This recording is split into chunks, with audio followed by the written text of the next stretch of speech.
అలాగా జనాలకు కూడా అలుపు సులుపులు ఉంటాయి నాన్నగారు. చీమ వెంట ఏ చీమలు పడతాయి, కాకి తస్తే 100 కాకులు కోతాయి. జ్ఞానం ఉన్న మనిషి మాత్రం కళ్ళు మూసుకుని భక్తి పాటలు పాడాలా? ఏ దేవుడు చెప్పిన ఉపదేశం ఇది?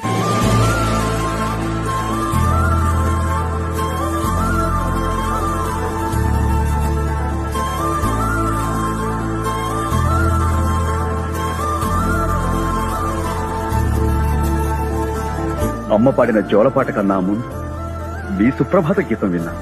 నాన్నగారు నన్ను అవమానించాడు, కోపంతో నేను వెళ్ళలేదు వదినా. మా దృక్పథాలు కలవనప్పుడు మేము వేరుగా ఉండటమే మంచిది. సంగీత జ్ఞానం లేని 10 మందికి కాస్త జ్ఞానాన్ని పంచిపెట్టడం తప్ప నాన్నగారు?